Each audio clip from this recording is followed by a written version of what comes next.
Welcome back to another episode of Sidrit's podcast. Very special guest today, Michael Blanc, who is an investor in apartment building. He's an entrepreneur, and he's a force to be reckoned with. So I think you guys are going to be really excited to get to know him. But Michael, welcome. Sidrit, it's great to be here. Thank you so much. So tell us quickly about yourself, and we can go deeper into apartment building, investing in apartment buildings, and but first, how you got started. Tell us. Yeah. I probably got started like many others who are, have a W-2 job. I was always told to get, good grades and get a good job. I got a degree in computer science. And so when I first got out of school, I was a computer programmer. In the late 90s, I was part of a software company called Web Methods, was one of the early employees there. And in 2000, we actually went public and put a bunch of money in my pocket. Then I read the awful Purple book, Rich Dad, Poor Dad, and it subsequently ruined my life because my idea of financial freedom, basically I started my pursuit of financial freedom, and my big idea, I did a bunch of stuff. First of all, I quit my job because I had money. I came home to my wife and I declared I'd quit my job in pursuit of financial freedom. So I flipped a couple of houses. I traded stocks and options a little bit, and I took a commercial real estate course.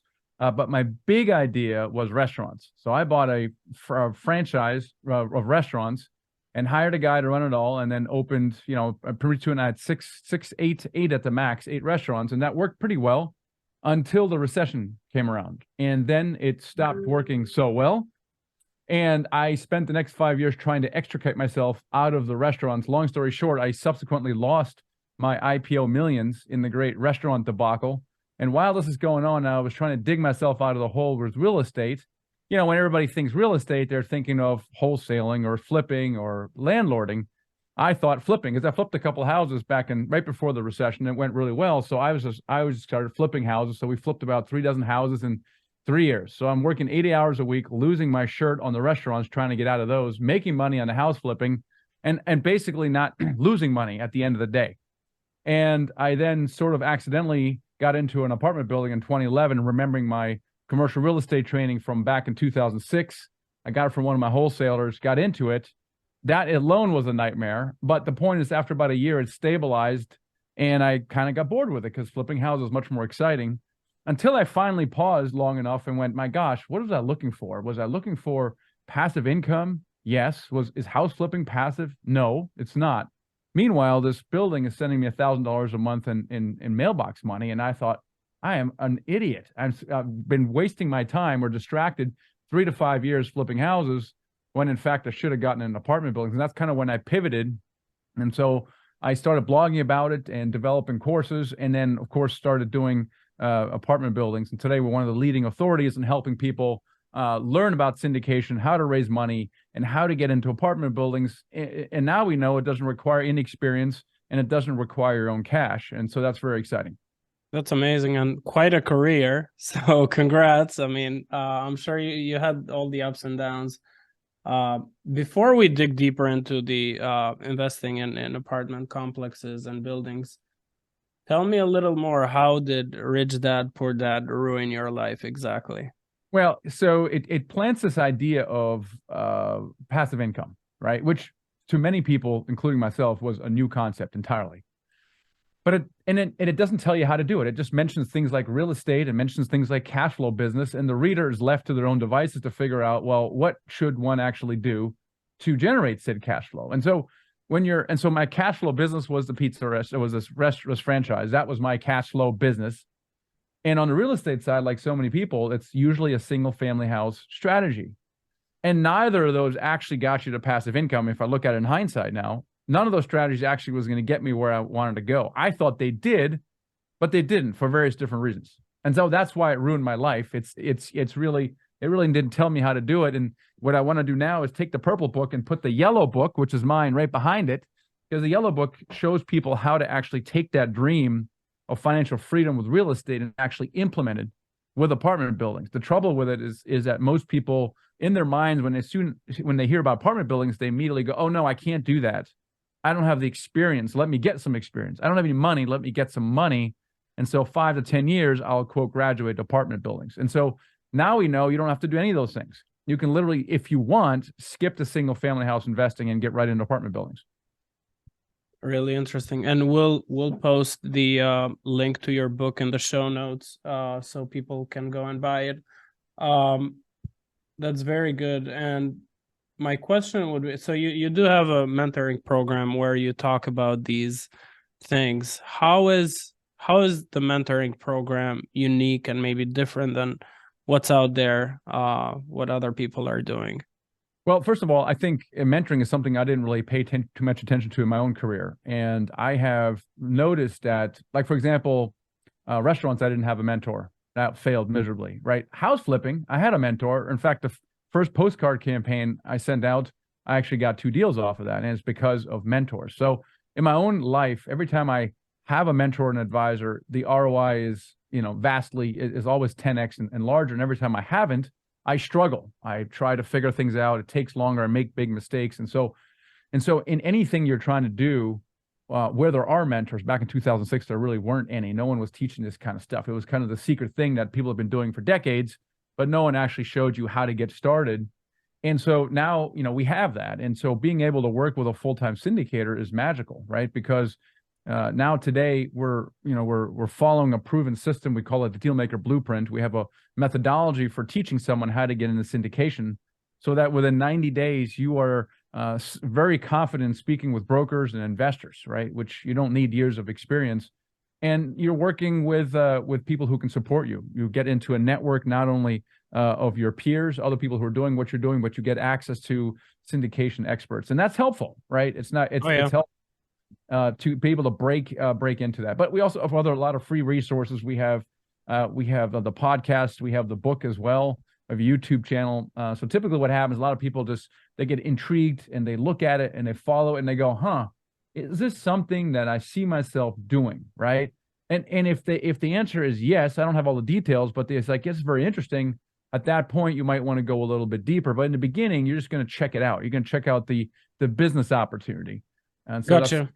that's typically how it goes. So how long? So is it like a 90-day, you said? 90-day course?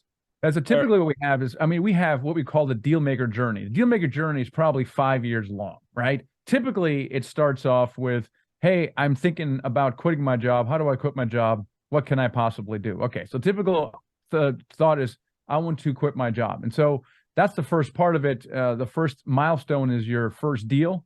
And typically that takes about 6 months for someone to do a deal. If they're working with, directly with us, it can take a little longer if you're just kind of figuring out on your own. But people who work with us do a deal around 6 months. And then typically once they do their deal, they quit their job within 6, possibly 12 months, right? So within a year, people are literally able to quit their jobs because of the power of the apartment buildings and the amount of money you can make in syndications. And then what happens is, you have to scale, right? So we have, as part of the Dealmaker journey, we have kind of what we call a Dealmaker professional. Once you've done a deal or two, you're like, oh my gosh, this is pretty cool. I think I can scale this business. Oh my gosh, how do I scale this business, right? So we're teaching people also how to scale their portfolios to 1,000 units to the end of leaving a legacy, right? So what is all this money and all this financial freedom is typically to make a difference in the world. And so we map that out over, 3 to 5 years and help people not only do their first deal, quit their job, but then scale to very large portfolios. That's outstanding. And some of these numbers that I'm reading from your website, you've helped your students purchase over 13,700 units, which are valued at 635 million. And you're on track to do another 1,000 units over the next 12 months. So congratulations. Yeah, thanks so much. We have our own apartment investment portfolio ourselves, and that's pretty cool. It's about $350 million, and that's really neat. But what lights me up more is helping other people do their first deal, quit their job, and scale their portfolio. So that's really why we're talking right now. Yep. So do you see most of your students getting into apartment investing within their first year, 6 months, first couple of years? Everybody's situation is different. And do you believe in, let's say, buying one unit at a time, or is it mostly buildings all the time? It's always buildings. Now, you can start as small as a duplex, right? Where we're going to try to encourage you to think a little bigger. But at the end of the day, it doesn't matter. As long as you're buying that duplex with a multifamily mindset. So there's a lot of single family investors who will just buy one duplex after another, thinking it's basically a two single family houses. That's not what I'm talking about. If someone comes in and says, I want to quit my job with apartment buildings and I'm going to start with a duplex, within 3 deals, they will have quit their job. And it's because even if you start off with a small one, let's say 2 units, your comfort zone expands so rapidly that the next deal you're going to do is probably somewhere around the 10 to 20 units. And once you do that, your comfort zone grows to between 50 and 70 units, right?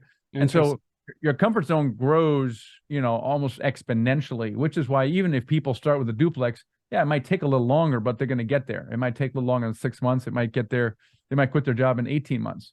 And what we normally do when you're working with us, when you're working with someone who's done what you've done, and you're like, oh, I don't think I can do this. You're like, oh, you can do it. It's so easy. Let me tell you. And you're like, you listen to this person a while, and you're like, gosh, maybe I can do that, right? Maybe I can do something a little bit bigger. Maybe I can actually raise $500,000.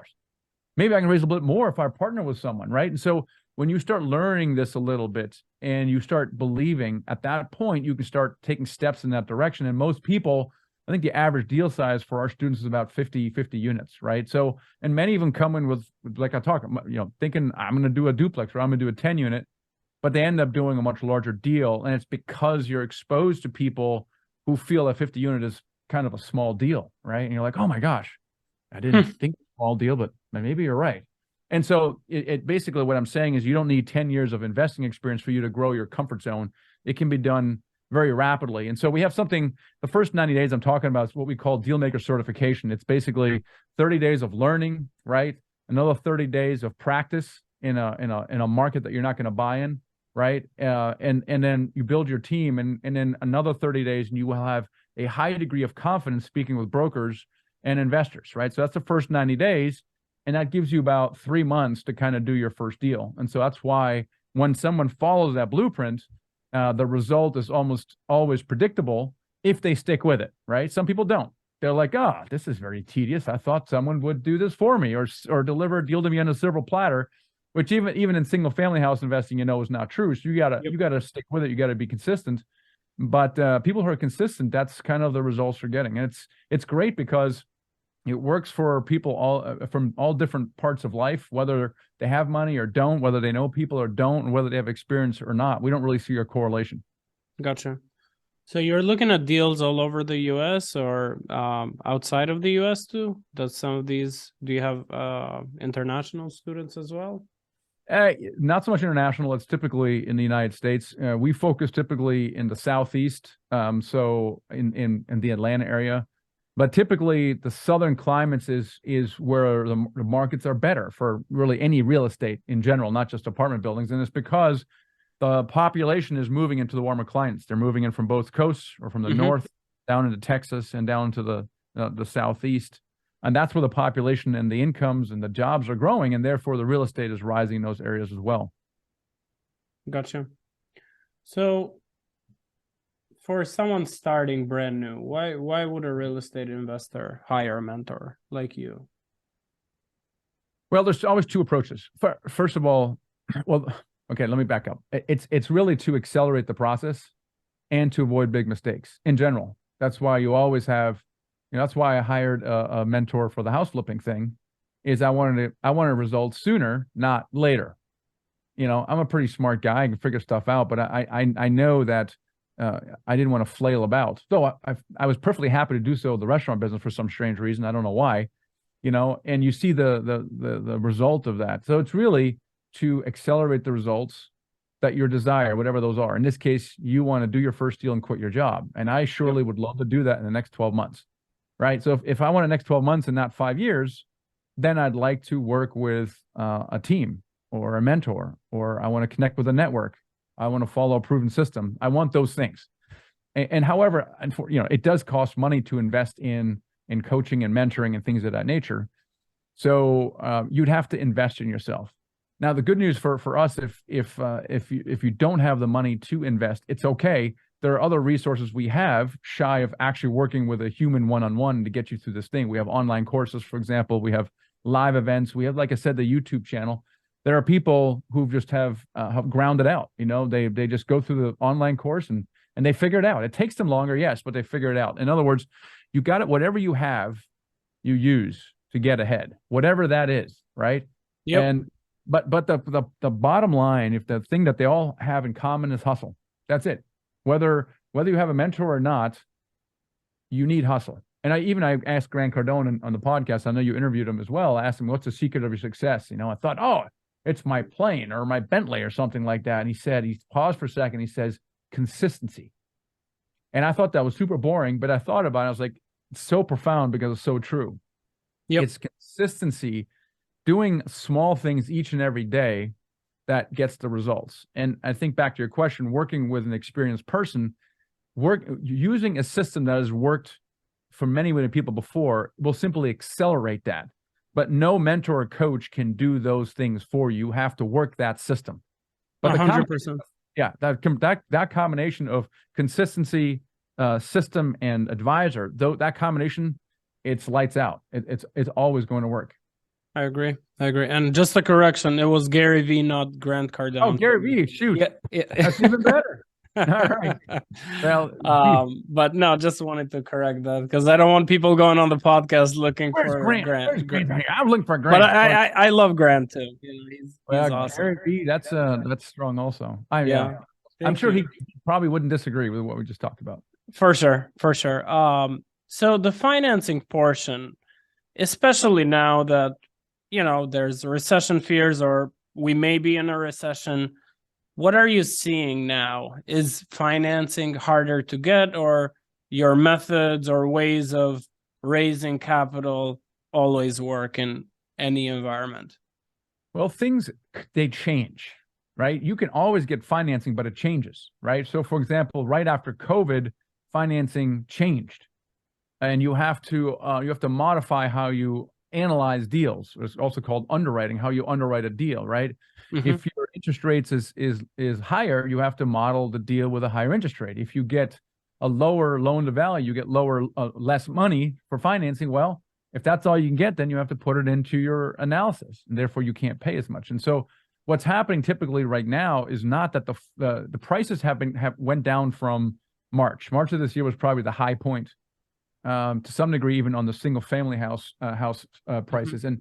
And really the only reason they've gone down was of several things, such as interest rates going up, yes, but most importantly, it was that the lenders felt that they couldn't get a handle on the speed with which interest rates are going up. In fact, it's still kind of the case.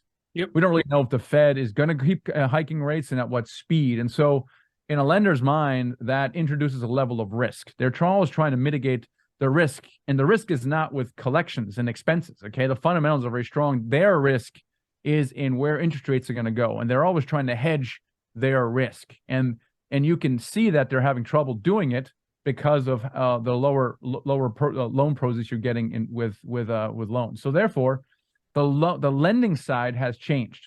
So as an entrepreneur, what do? Do you go crying off in a corner, sucking your thumb, or do you figure out how do you get yourself in deals? Because there's still people who want to sell. Some actually need to sell. How do you get yourself in a deal? What can you possibly do, right? So you become resourceful.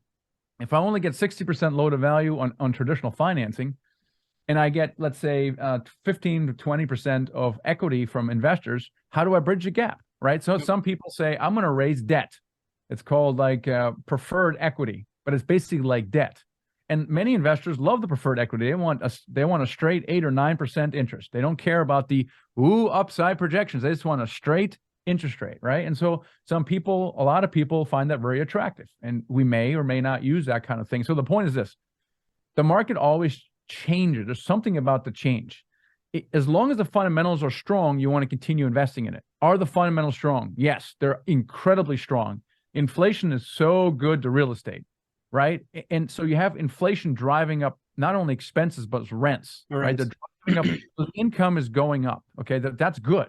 Now, interest rates are going up, but so are the rents, right? So you still have this gap where we can make money. The fundamentals are strong. You can't build any more affordable housing. So there's more people moving into the South, and you can't build affordable housing. You can't build Class B or Class C housing. So there's a growing number of people who are going to quote compete for the same housing stock. Well, it's going to go up. So the fundamentals are strong, but how you got into that is now different than it was 2 years ago. So we have to adapt.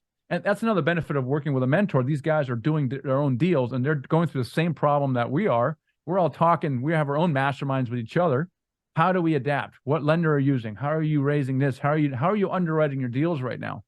And so through that, you actually able to get into really good opportunities because the price is down.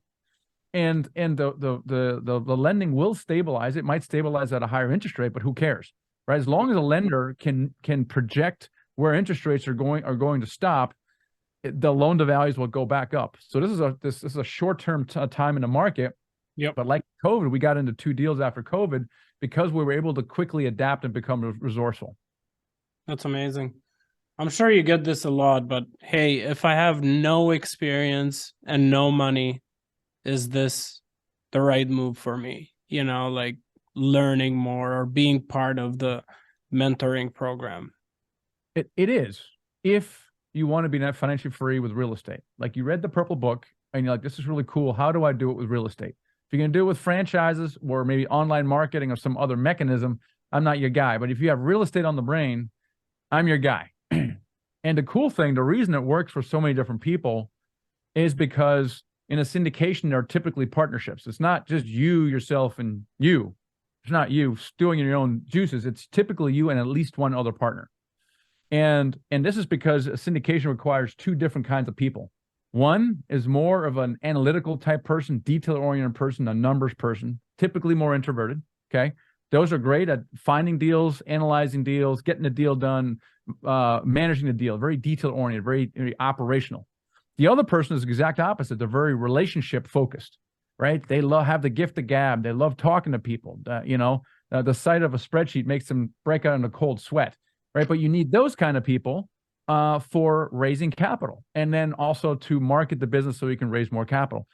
And so typically what happens is both roles are necessary in a syndication, and that covers like 98% of the people. This is why syndications work for both introverts and extroverts. They're both necessary and very unusual that they're both in the same person. So if you want financial freedom in real estate, it is something you should look into seriously. Yeah, absolutely. Michael, this has been very insightful. Where can we follow you and support you?